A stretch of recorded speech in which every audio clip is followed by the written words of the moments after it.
que a campanha do Flávio precisava para anular o discurso do PT. E tem um detalhe, Rodolfo. O Lindbergh, antes dessa história estourar do vídeo, procurou, como você falou, né? Procurou o Sócio Cavalcante. E aí eu até tive acesso à parte da conversa entre os Sócios e o Lindbergh. O Lindbergh iria fazer uma nota, só que o Alfredo não aceitou a nota do Lindbergh. Por quê? Porque na nota o Lindbergh se negou a se retratar. E o sócio até falou, não, se você fala que a denúncia, que não tem prova da denúncia, já resolve a situação. O Lindbergh ficou quietinho e falou, não, eu não vou dizer que não tem prova, vou ficar quietinho. Mas nesse momento o Lindbergh não se pronunciou ainda sobre esse caso. Assim, vai ter consequências ainda. Tem gente do PL querendo pedir mais uma vez a cassação de mandato do Lindbergh Farias, porque é tudo muito grave. É de uma alopragem, olha, daquelas históricas, viu? A denúncia original até agora, a gente destacou isso quando o Alfredo Gaspar foi indicado pelo Flávio e o PT começou a agitar essa história de novo. A gente falou, olha, não tem ainda base para isso aí. Nem sequer tem a investigação, quer dizer, o inquérito instaurado, né? A parte da imprensa aí deu a notícia errada, a gente esclareceu aqui, e ainda está sob análise, o Wilson já mencionou aí do ministro Gilmar Mendes. Ricardo, o que você está achando de tudo isso?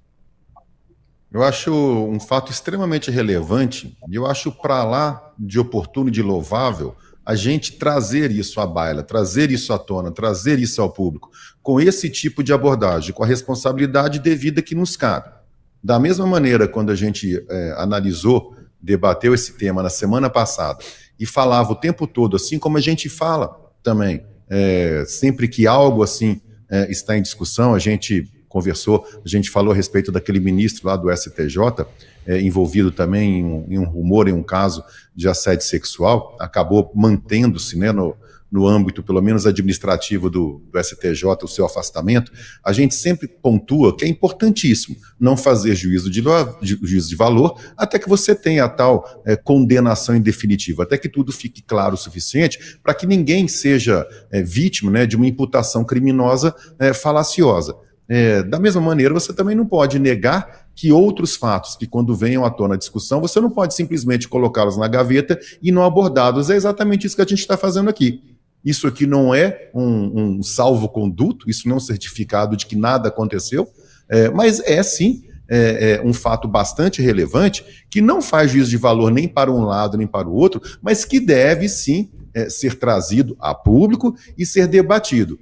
Porque senão, lá na frente, né, até mesmo quando acabar as eleições, ou até mesmo quando a imagem de uma pessoa estiver irremediavelmente destruída, não adianta você tentar, né, refazer o passado, porque o passado ele não é possível de se escrever.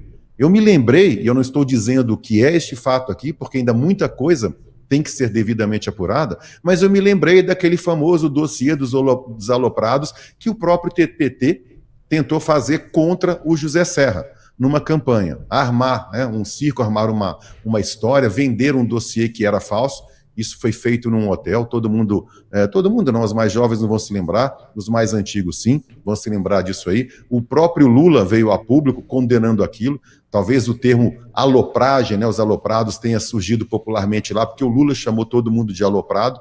O Lula, àquela época, ele fez o discurso e se postou da maneira certa. Agora, a gente nunca vai saber se o Lula também não sabia de tudo que estava acontecendo, isso é uma suposição.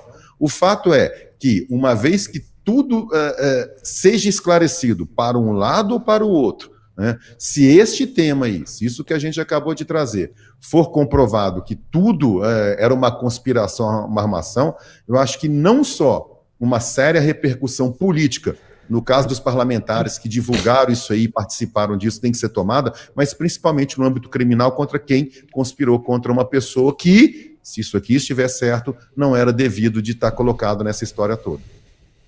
Olha, muita gente criticando o Lindbergh aqui nos comentários, no nosso chat lá no YouTube. O Rick está dizendo aqui que acredita no comerciante, e dizendo que o PT sempre jogou sujo.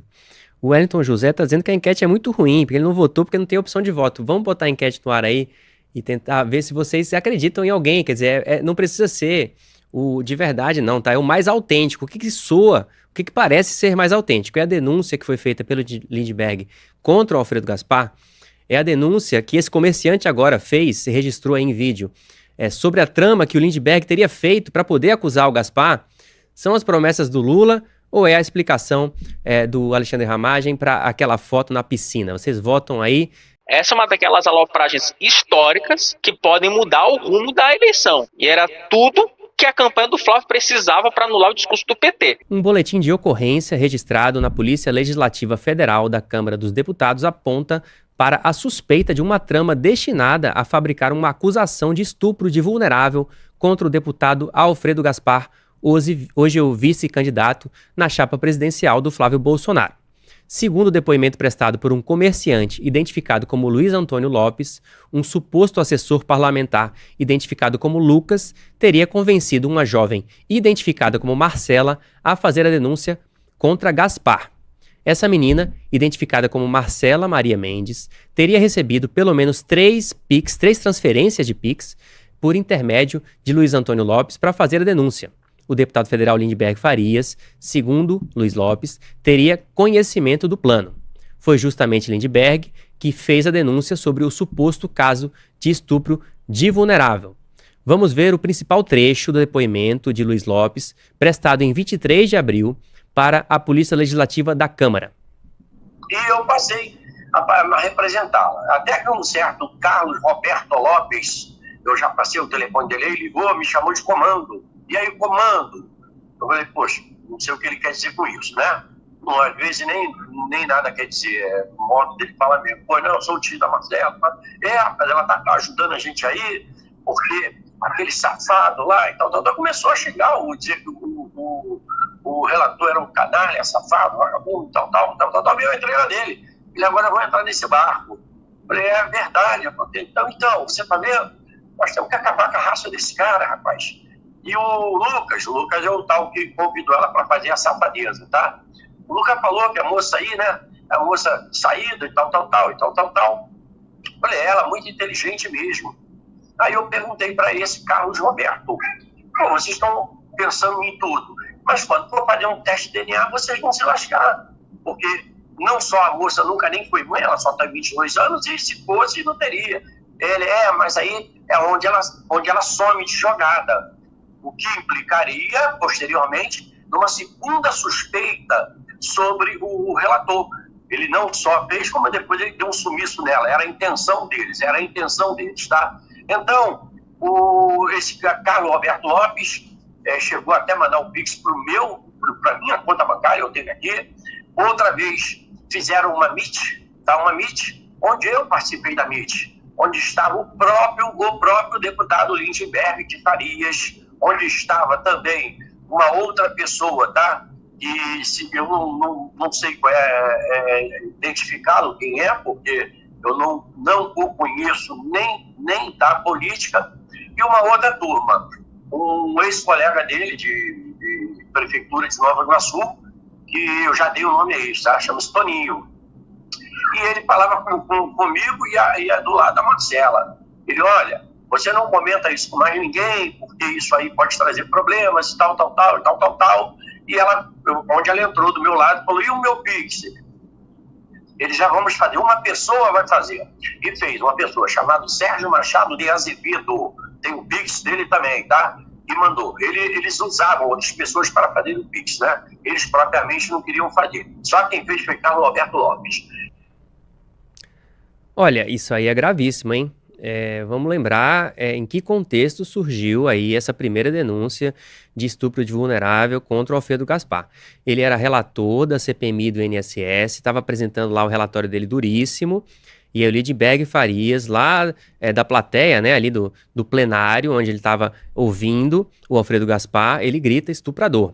Depois disso, ele, Lindbergh Farias e a Soraya Tronic, senadora, aparecem lá diante das câmeras numa entrevista coletiva, dizendo que receberam essa denúncia, em relação à qual não tinham muitos detalhes, mas apresentaram publicamente para desgastar o relator da CPMI do INSS.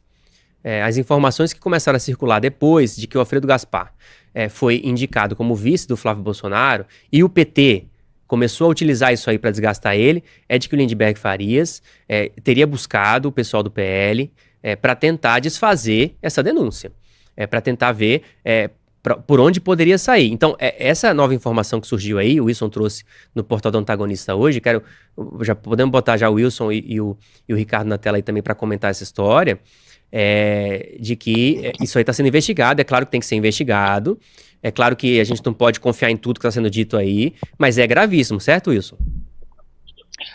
Olha, Rodolfo, é gravíssimo, e o caso já está na mesa do ministro Gilmar Mendes, tá? O presidente da Câmara, o Hugo Mota, ele já repassou o caso para o Gilmar Mendes e agora está na mão da Procuradoria-Geral da República e do ministro Gilmar Mendes. Rodolfo, acho que você tocou num ponto que é importante, sabe? Eu até coloquei isso nas minhas redes sociais. Alguém está mentindo nessa história. Alguém está mentindo. Ou o Lindbergh, de fato, está mentindo, ou é esse comerciante que está mentindo. Temos aí uma denúncia caluniosa em algum dos lados. Tá? Assim, eu vi o depoimento hoje pela manhã com calma, tentei extrair esse, outras que a gente conseguiu extrair. Tem algumas questões ali no depoimento que são muito superficiais, ele não dá o nome, ele tem dúvidas sobre o nome completo da Marcela, o nome acaba sendo sujo a partir da interferência do investigador da Polícia Legislativa. Tem um momento que o próprio comerciante fala, porque eu tive acesso a um documento dela, mas esqueci de tirar foto. O próprio repasse desse Carlos Lopes, que seria presidente da Conafé, ele apresenta 2 PIX nos documentos, mas não apresenta o PIX desse terceiro cara. Ou seja, tem várias brechas nesse depoimento. Isso a gente também tem que mencionar aqui. Agora, que é muito grave, a forma como a coisa ela é estabelecida, isso é muito grave. E aí tem outra coisa. Se esse comerciante eventualmente estiver mentindo, atribuindo algo ao Lindbergh Farias, isso vai respingar no Alfredo Gaspar. Isso vai respingar no vice do Flávio Bolsonaro. Agora, a gente tem que saber com quem está a verdade. Eu acho que o momento agora, as cartas estão na mesa. Esse depoimento, acho que a gente também tem que dar quem levantou a bola foram os colegas do Metrópolis. Nós avançamos sobre isso, sobre esse caso. Agora a questão do vídeo, nós saímos na frente, demos em primeira mão o vídeo do depoimento. E o depoimento, Rodolfo, ele é muito contundente, ele é muito forte, sabe? Parece que está tudo muito interligado. Agora, de novo, a gente precisa ter um pouco de cautela para saber se de fato é uma coisa verdadeira ou não. Mas se for verdade isso, é de uma alopragem. O PT tem histórico de alopragem.